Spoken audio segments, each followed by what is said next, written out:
Je commençais les arts martiaux, c'est pas comme tous les autres. Il y a beaucoup qui aiment bien avoir c'est le niveau de Bruce Lee ou Jackie Chan ou je sais pas qui, voilà. Ou des grands maîtres. Moi, c'est à cause de ma propre santé. Ils m'ont emmené chez un grand maître. Et en ce moment-là, pour moi, c'est ça. C'est comme c'est mes parents qui m'emmènent chez un médecin. Moi. C'est la même chose.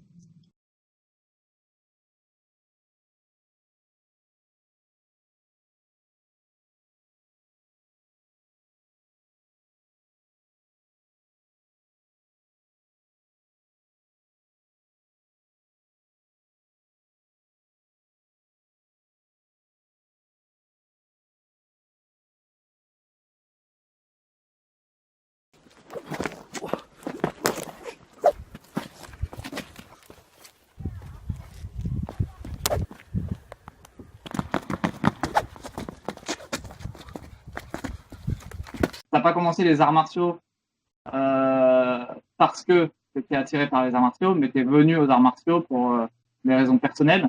Est-ce que tu peux nous expliquer pourquoi? Voilà, parce que moi, je commençais les arts martiaux, c'est pas comme tous les autres. Il y a beaucoup qui aiment bien avoir c'est le niveau de Bruce Lee ou Jackie Chan ou je sais pas qui, voilà. Ou des grands maîtres. Moi, c'est à cause de ma propre santé, parce que c'est à la naissance, tu avais on l'appelle, c'est la déformation de la naissance. Voilà.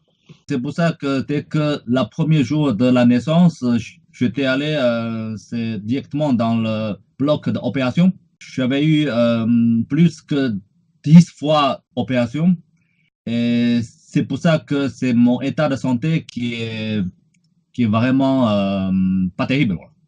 C'est à cause de ça que petit à petit, c'est mes parents qui ont vu j'ai une santé qui n'est pas bonne et ils m'ont emmené chez un grand maître. Et en ce moment-là, pour moi, c'est ça, c'est comme c'est mes parents qui m'emmènent chez un médecin. Moi. C'est la même chose. Au début, c'est pas, voilà, c'est pas, c'est le but, c'est vraiment pour essayer d'améliorer c'est ma santé. Tes parents ont essayé différentes solutions pendant plusieurs années. C'est à quel âge qu'ils se sont dit qu'ils allaient t'emmener voir un grand maître en Chine, c'est ça? Quand tu étais en Chine. Voilà, c'est la dernière grande opération, c'était à peu près à mon âge de 5 ans et demi. Voilà. Et après, c'est à cause de c'est la transfusion c'est du sang. J'avais eu une maladie, ça s'appelle, c'est hépatite B.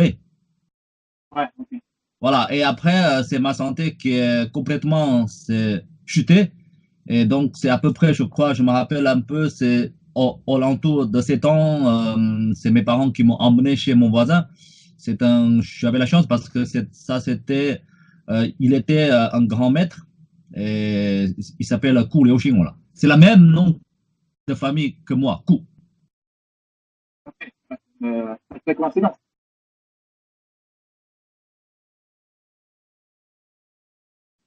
Ah ouais, ouais, c'est pas hasard, voilà. Tu as eu des problèmes à la naissance, une malformation, c'est ça? On dit quoi? Malformation congénitale. Ok. Donc ça t'empêchait en tant qu'enfant de vivre normalement comme tout le monde.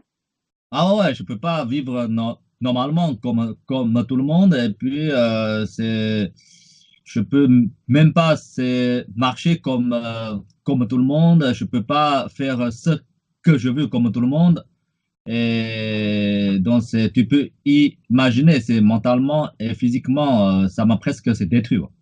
Et en plus de ça, à 5 ans, après, tu as eu hépatite B qui s'est déclarée. Voilà, c'est la plus grande opération, c'est la dernière, la plus grande opération. Tu as eu combien d'opérations en tout? Ouais, plus que 10. Hein. Ah ouais, ok. Donc, il faut dire, ça, c'est une maladie, c'est une déformation qui est très rare. C'est à peu près, c'est parmi les 50 000 personnes, et il y a une personne qui peut avoir ça. C'est pour ça que j'avais gagné un loto. Et j'imagine que en tant qu'enfant à cet âge-là, c'est en plus de la difficulté, tu devais te sentir très à l'écart. Ouais, ouais, ça c'est normal parce que c'est à l'époque, c'est à Shanghai, comme on vit c'est dans une ruelle que tout le monde qui sont au courant de mon état. C'est pour ça que c'est pas facile. Il y a beaucoup de gens qui m'ont regardé un peu bizarrement. Ils me considèrent, c'est vraiment comme un enfant qui est un peu bizarre ou qui n'est pas normal, voilà.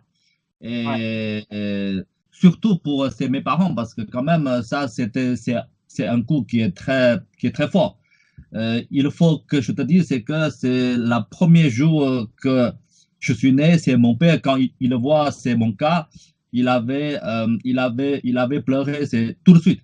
Et puis, c'est le médecin qui dit, voilà, on n'avait jamais vu ça, il faut aller, c'est directement, c'est opéré dans les hôpitaux pour les enfants. Les femmes, c'est les sages-femmes, quand ils voient ça, ça les fait peur.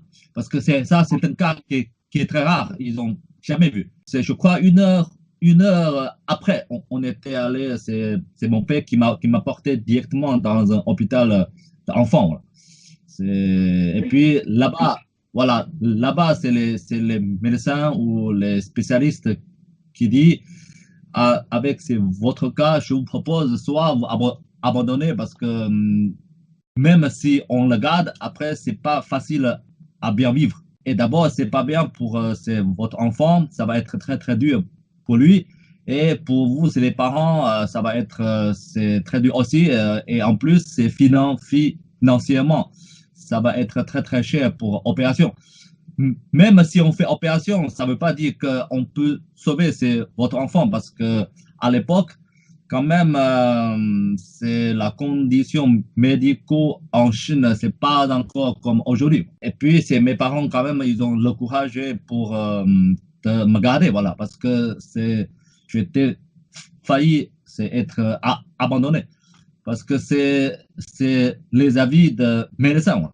Parce que pour les médecins, c'est presque impossible de me garder. Ah ouais, ils étaient même pas sûrs que même après les opérations, tu puisses vivre. Voilà. Parce que ça, c'est quand même, c'est un cas qui est très grave. Beaucoup d'années c'est après, ils m'ont dit, ouais, on t'a pas abandonné parce que quand même, tu allais assez gentil et assez mignon. Et quand même, il y a autre chose, c'est avec le cœur, tu vois. Ouais. Voilà. Et j'avais la chance de garder ma vie, voilà. C'est grâce à mes parents. Après, c'est grâce à c'est la dernière grand chirurgien. Je peux dire qui m'avait sauvé la moitié vie, voilà. En fait, c'est cette dernière opération, ça t'a à la fois sauvé un peu la vie parce que ça t'a donné de meilleures conditions physiques, mais en même Ouais, temps, tu as eu des facilités, c'est ça? voilà, c'est la dernière opération qui m'a donné, c'est au moins pour continuer de vivre un peu plus longtemps. Si c'est sans opération, je peux être fini ma vie au l'entour de 10 ans. C'est le médecin qui dit, là, il avait fait ce qu'il peut. Après, ça dépend de Dieu et ça dépend de ma chance. Et s'il peut vivre un peu plus longtemps ou pas.